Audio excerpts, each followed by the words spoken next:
South Alabama finally beats Troy and takes home the battle for the belt. It's Locked On Sunbelt.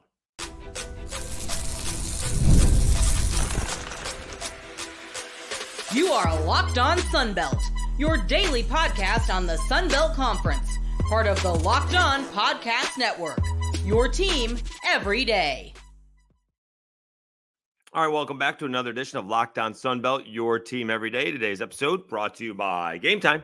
Download the Game Time app, create an account, and use code LOCKEDONCollege for $20 off your first purchase. All right, we will recap the South Alabama Troy ball game here momentarily. I want to talk about game management versus exploiting the rules, and found this out after I recorded yesterday's podcast. The Cajuns Kitenge is out for the season. That's a tough blow for Bob Marlin's Cajuns.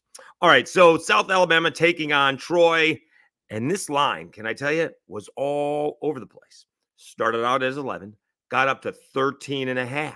That's what it was on Tuesday morning. By Tuesday afternoon, it had gotten down to 11 and then 8. And then when Troy finally announced, or it was reported, that Goose Crowder wasn't playing, it went back up to 8.5. Also made the mistake of going from Kentucky to Indiana, where you can't place a sports bet. So have friends in low places, as they like to say. And so I made a call back to Lafayette and took care of that. So thank you so much. But we did take South Alabama plus or minus 8.5, as the case may be. With no Goose Crowder, their offense struggles. And in this case, I thought Troy's defense played really well. The offense just didn't do a thing. Now, Troy got a touchdown late in the game, but they just didn't have many yards. What was the total yardage? 172 total yards for Troy. All right, so let's go to the play-by-play and see what that touchdown drive was. 64 yards. The touchdown drive was 64 yards out of, what did I say, 172? Jeez. All right. South Alabama, by the way, had 100 yards in penalties.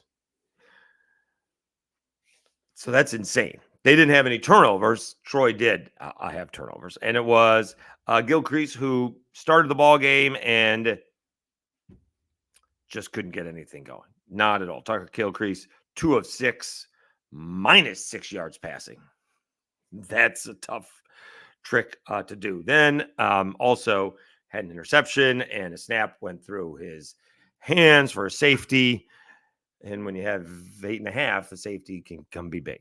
Then they went on to Matthew Caldwell, and then he came in at the end of the first half, actually got him in line for a field goal. I was like, was South Alabama playing soft? They did get over their heads a couple of times, but I didn't think South Alabama was playing too soft, because in this case, you don't care if you give up a field goal. You don't want to give up a field goal, but you don't want to give up a touchdown when you have dominated for the entire first half.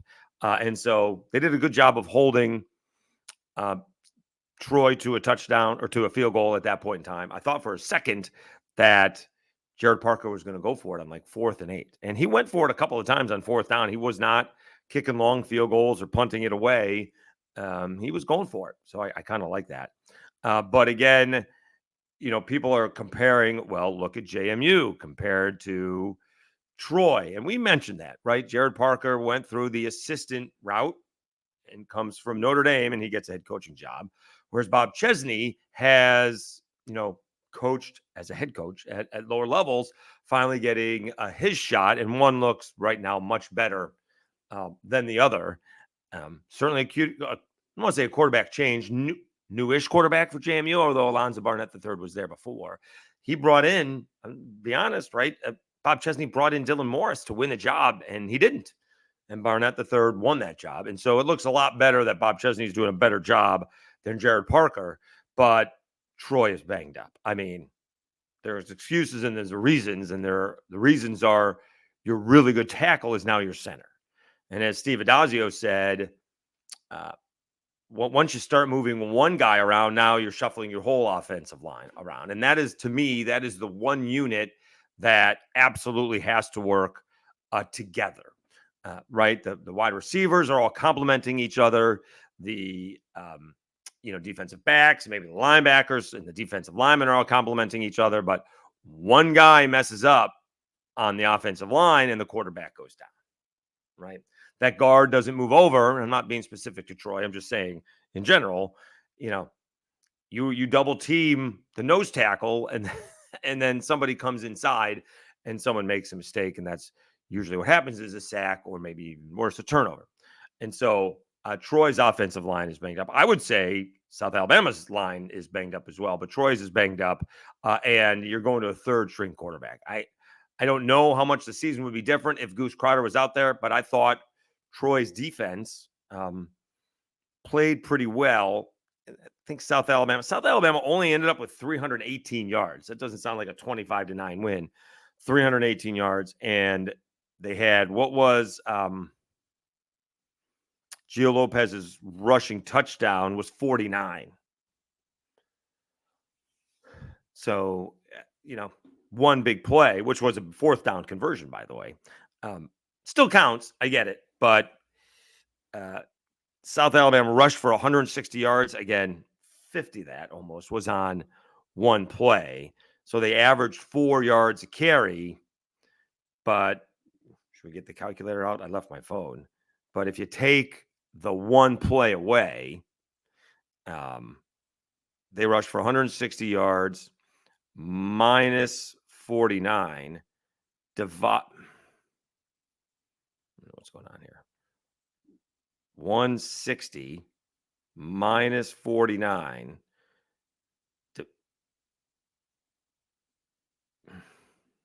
I don't know what's going on. It won't do the math.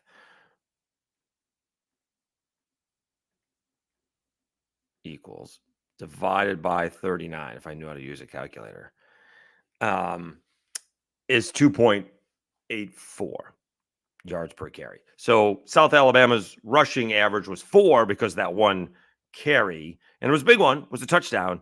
But I thought Troy's defense played really well. Gio Lopez was efficient, 16 out of 21, 158 yards, did have the 67 yards on 11 carries.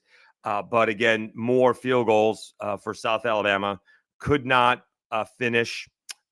Certainly plenty of opportunities to do so. Did not score a touchdown in the second half. Kind of a win and move on.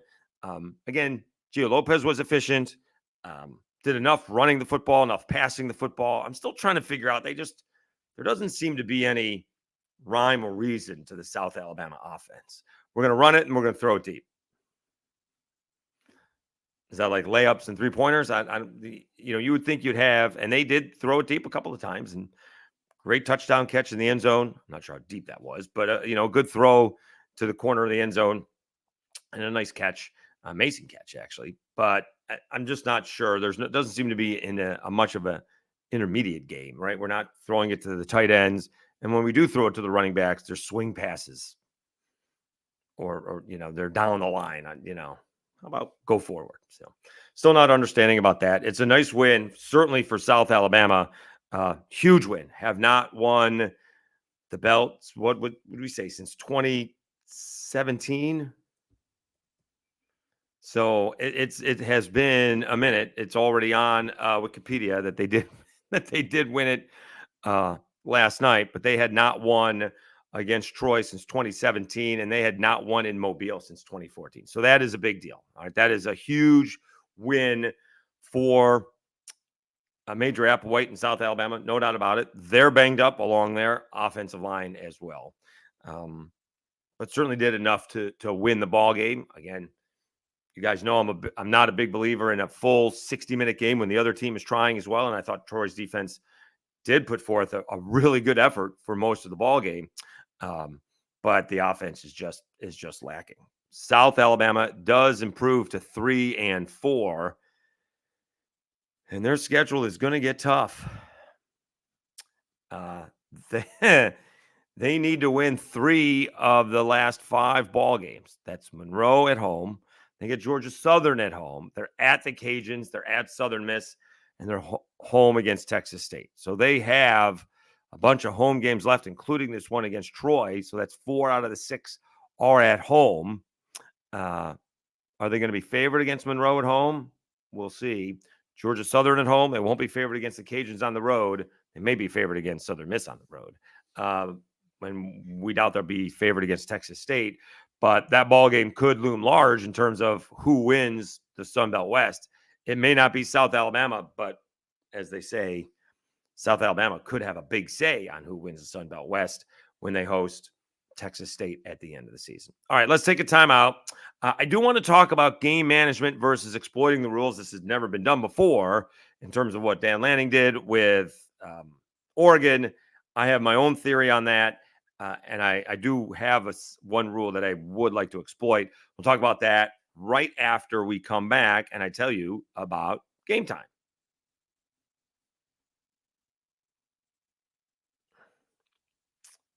Game Time has a new feature called Game Time Picks that makes getting tickets to see your favorite teams play live even easier.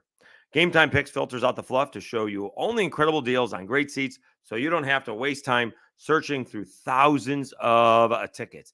You get that priority Game Time Picks. The curation makes it easier to save more on sports, concerts, comedy, theater, etc. You get that all-in pricing. Make sure the toggle feature is on, and it'll show the total up front with no surprise fees at checkout. You get to see that panoramic view from your seat in the app before you buy.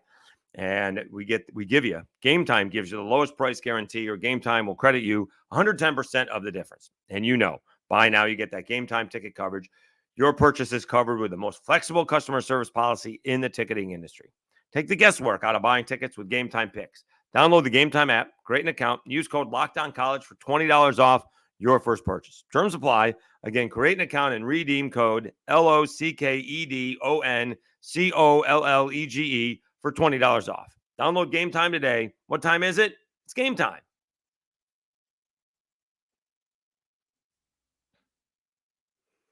All right, Dave Schultz, Locked On Sunbelt, your team every day. Big controversy was picked up by a couple of guys. And it wasn't confirmed until Tuesday that Dan Lanning from Oregon actually put 12 men on the field against Ohio State. Is that game management or is that exploiting the rules, right? Because it's come down a lot that Ole Miss is cheating by having guys fake injuries, okay? And that's been a big deal the last few years. And maybe Lane is mocking other teams trying to do that to him. Whatever the case is.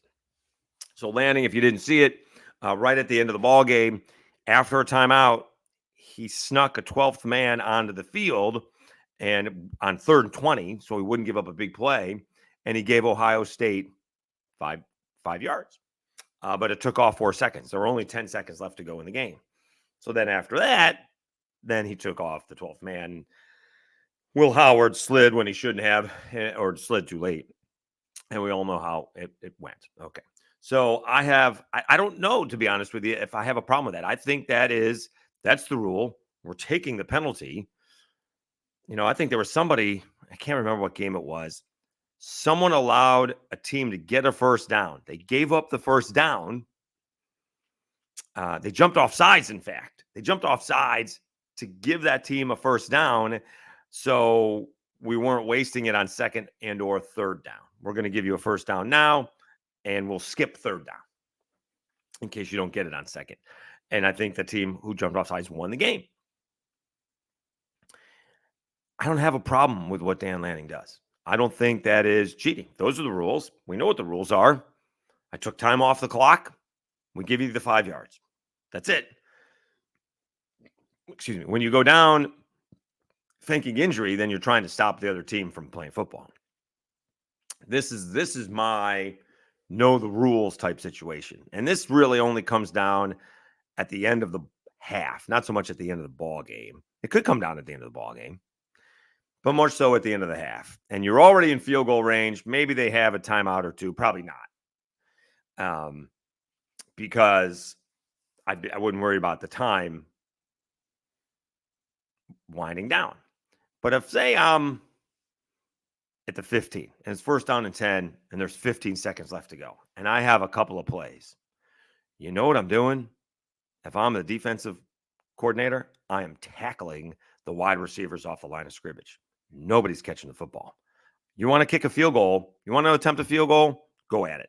I'm not giving up a touchdown. So at the 15-yard line, right, it'll be half the distance to the goal line, but it's going to take off 5 seconds. Now we're at 10 seconds, and you're at the 8. I'm going to do it again.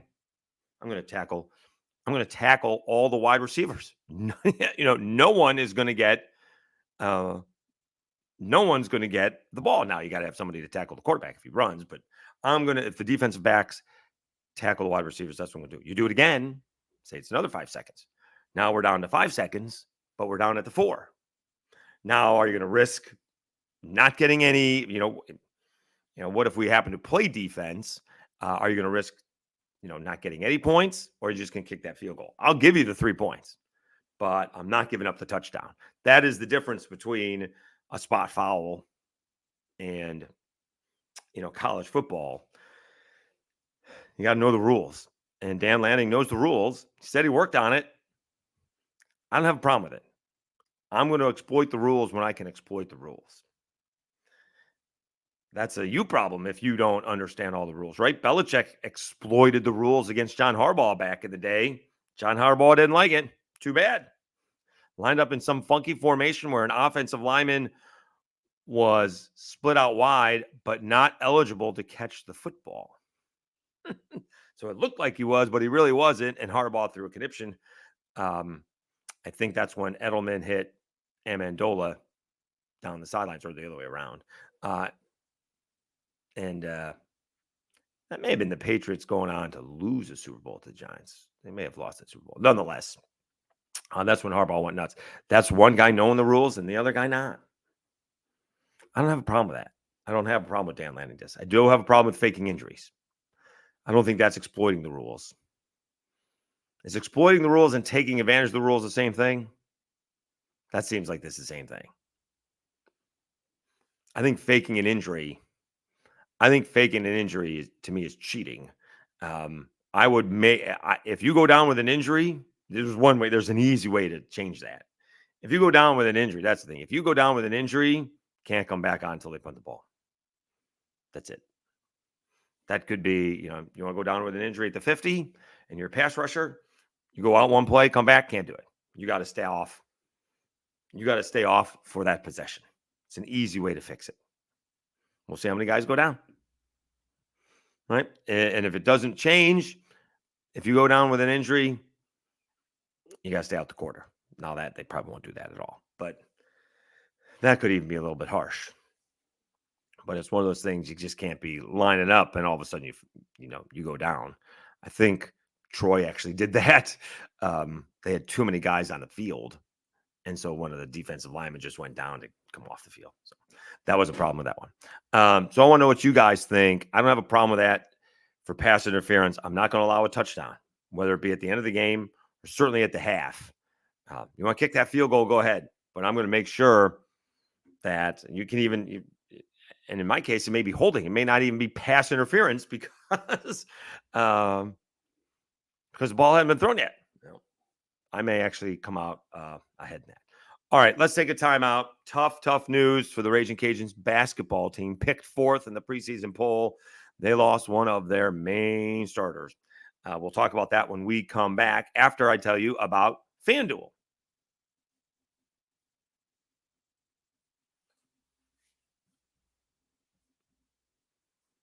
Hey, NFL fans, you can start the season with a big return on FanDuel, America's #1 sportsbook.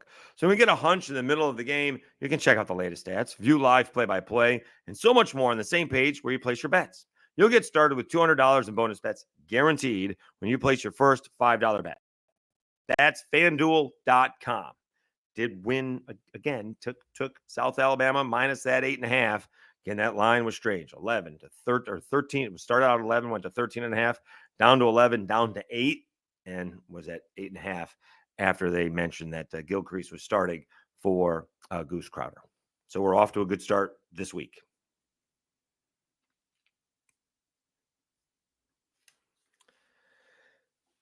All right, Dave Schultz, Lockdown Sunbelt, your team. Every day, tough news for the Louisiana Ragin Cajuns basketball team. Found out and it happened well beforehand, but I found out just after I recorded yesterday's podcast before we headed to the casino. And Kevin Foote reported it that Hosana Kitenge is out. Bob Marlin tweeted it out on Tuesday that he injured himself in a non-contact drill and hope he comes back next year. But Foote said he was out. Kevin Foote, beat writer for the Cajuns, for the Acadiana Advocate, said Hosana Kitenge is out for the season. He was preseason first team.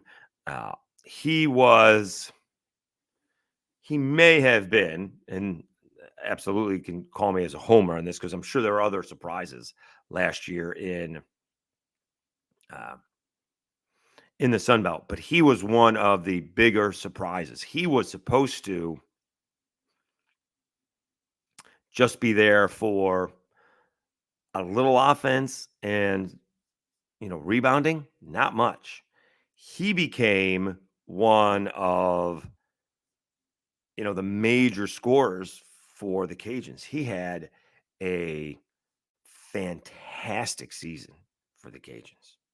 He was outstanding last year. Ends up being the second leading scorer at 12 points a game behind Kobe Julian, transferred to Arkansas State. He ended up grabbing 6.5 rebounds a game, actually had 2 assists a game, had a steal, had a block, only 1.5 turnovers a game. Free throw shooting improved dramatically to 63.3%. It's not great, obviously, but it was much better than what it was at the beginning of last season. And his field goal percentage was 56.2. So he was counted on to a lot. Only played about 27 minutes a ball game. Big guy actually trimmed down a little bit to get up and down the court. And I know the Cajuns were hoping that he would be a major contributor in 2024 and 2025. Maybe you can be #always a bright side. It happens, a few weeks to go before the season gets going. We actually have, let's see when the season gets going. Cajuns open up against Kent State on November the 4th. So I guess better that something like this happens. You can try some different lineups in practice, see who can step up. Maybe it's a couple of different guys. Cajuns really have a whole new team. They really do. Some guys did leave following last year. Joe Charles is gone. He was kind of Mr. Pocket knife, right? He was a little bit of everything. Defender, could shoot once in a while, scorer. Now he's at McNeese. Themis Folks is gone, and Kobe Julian is gone. He's the preseason player of the year for Arkansas State and the Sun Belt, I should say. So this is a tough loss for the Cajuns, and already Cajuns fans are like already an excuse for Bob Marlin. That's a reason when you lose your best player on the team potentially, and certainly one of your key players. That's not an excuse. That's a reason. The thing is, teams like Arkansas State, with Brian Hodgson, making a run last year in his first year as head coach, and picked to win it this year. And then McNeese down the road, winning their conference tournament and getting to the NCAAs and getting some top 25 votes. And we'll see if LSU is improved this season. So, when the Cajuns always have a chip on their shoulder, and it is I couldn't figure it out. It's an odd relationship with the Cajuns and Bob Marlin. They were coming off a Sun Belt championship last year, and they thought 3,000 fans were good, and I just didn't. I was disappointed when I think JMU came in there, top 25 team. And when was the last time a top 25 team came into the Cajun Dome? It's been a minute. They just didn't draw.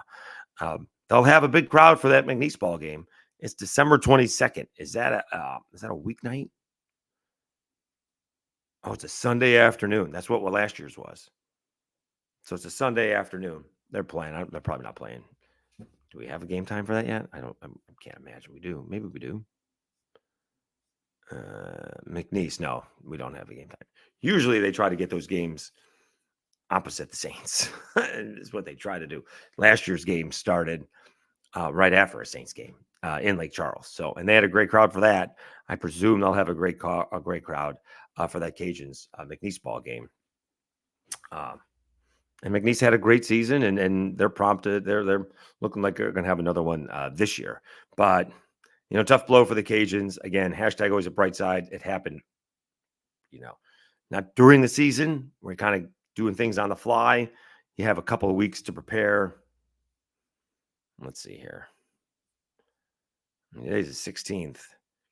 You almost have 3 weeks to prepare, starting on a Monday, day before Election Day, November 4th. So you do have some time to figure out what you're going to do.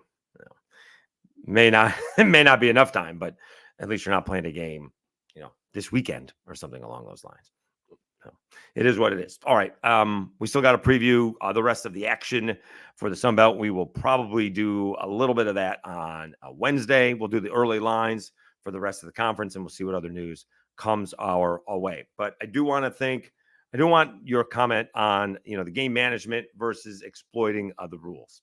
I like my idea of not allowing you to get away with it.